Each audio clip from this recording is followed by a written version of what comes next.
I want to do a video explaining how to do the writing assignment for this manual.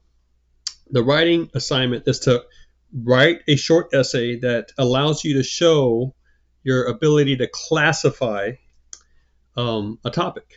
Now, what I mean by that is pick something to write on, and then show how there are subgroups underneath that general principle. Different types of, let's say you decide to write on athletes. Different types of athletes. Now, your work has to have some sort of originality or some sort of notion of not being obvious. So if you write an essay saying, well, there are different types of athletes. There's the runner, there's the boxer, there's the football player, there's the baseball player. That's all pretty obvious. Or if you were to say, well, there's the amateur, then there's the national college level player.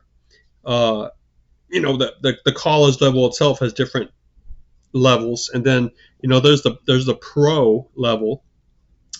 I would say all of that is still kind of obvious. If you're going to come up with different types of athletes, you've got to go beyond the obvious so that your writing has a sense of contribution or of uniqueness to it. So what kind of athlete then could you write about and develop classes for? Like maybe it's the weekend athlete. There's the weekend athlete. There's the fair weather athlete, or the summer athlete. The one exercises or plays sports only on the weekends. The other one only when the weather is fair. What about the all-weather athlete or all-terrain? I don't know. You're coming up with these classifications. What do you call that athlete that's going to get out there and run 5 miles or play that game, no matter what the weather? It doesn't matter. Okay, so you run across a few people like that. What about the indoor athlete that really just likes to be in the gym versus the outdoor athlete just hates structured exercise, structured sport, just wants to go and run and have some fun. So I feel like when you develop your own way of looking at something, you're taking a risk, right? It could be kind of silly. It could never gain traction, or it could actually make a lot of sense, right? Think of some of the classifications that you've run across just watching the videos for this manual. The grammar, logic, rhetoric classifications of types of learning. Remember the information and the knowledge, the intelligence and the wisdom classification that we worked through. Think of one of the books we read in a previous manual. All right, literary hoaxes. Remember the 3 types of hoaxes that this person developed? We all kind of know what a hoax is, and when you put the 2 words together, literary hoax, this kind of makes sense. We're talking about literature that is fake, pretends to be from a certain famous author or whatnot. But that person that was writing that book, has read enough and thought enough to come up with 3 different types, right?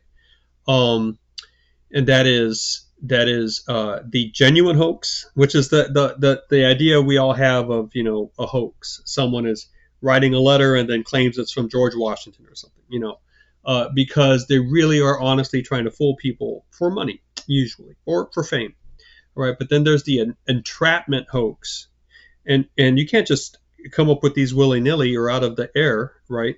There has to be examples of this actually happening, right? As you look back, in our recent history, cultural history, pop history, whatever, you just have to find people that have actually done this.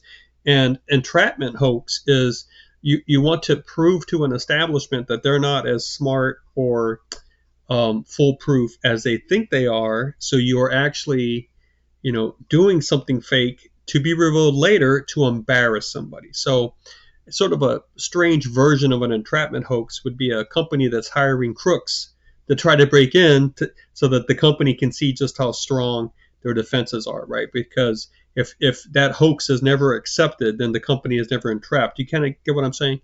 Obviously, there's no real danger here because the the thieves are not going to break in and actually steal something. If the break-in happens, they're just proving to the company that there are weak spots. So someone who's doing an entrapment hoax is trying to show some governing authority, some gatekeeper that says, no, we are quality control, right? And then somebody, sends in a fake high school application and gets accepted at this college. Okay, well, that's to prove that there are other, they're not as selective as they're saying, right? So there's the entrapment hoax. And then there's there's the genuine hoax, the entrapment hoax, and then there's the mock hoax. You remember the mock hoax being a form of writing where you pretend to be someone else, and everyone knows it. Everyone knows that you're doing this, and it just helps you somehow produce this creative text because it kind of frees you up from maybe hang-ups or obstacles that you have, writer's block, whatever, that you're struggling with. And then you realize, if I just kind of put on a mask and pretend to be someone else, or pretend to be the lost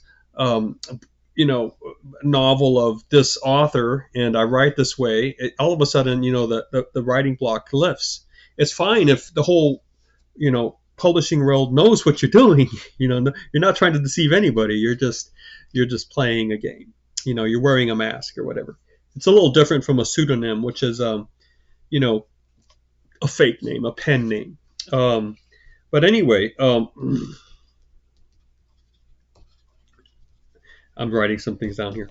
You need to look at anything in your life, and see if you can find ways to classify it. I think Tony Robbins did this with his video on the entrepreneur, right? The artist, right, and then the manager, and then the entrepreneur, right? He had these 3 levels, and it kind of helps you think about that, right? So, come up with something, and then in that broad topic that you pick, that everyone kind of knows, see if you can develop specific types of X, whatever that is, so that you present your audience with sort of a conceptual tool and how to think about this. Okay, so you think of the areas that you frequent in your life right now: school, work, sports. What kind of different students are there? And of course you got the slackers, the wanderers, the dedicated students. Okay, we'll come up with a new grouping. What kind of teachers are there? What kind of school administrators are there? Can you come up with some unique categories or different types?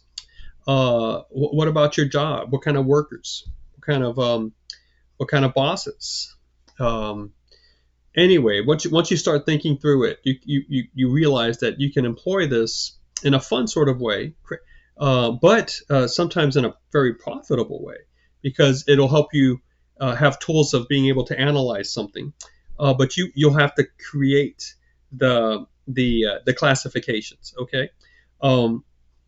So I'm looking at a shorter essay of maybe 2 to 3 paragraphs, and plenty of examples. You don't have to cite real examples, but you have to cite the type, and then enough so that we recognize it in our own lives. All right. So this is something that you're not proving this to anybody. Okay, it's not as if people have to completely agree, and it's also not as if you have to completely cover all the bases. You're just presenting a few classes that you are inventing, ways to categorize the sub classes of a topic. All the different subgroups that can be in a larger group. Okay, and if you demonstrate some sort of original, way of doing this, some nice terms that you come up with for those subgroups, and that it does kind of make sense with how people experience life, you're gonna be fine. Okay, this is not something that everyone has to agree with, or that really is perfectly clear, right? It just kind of has to make sense, and it has to be, a good read. Create interest, maintain it, reward it for those 2 to 3 paragraphs. All right. Okay. Good luck.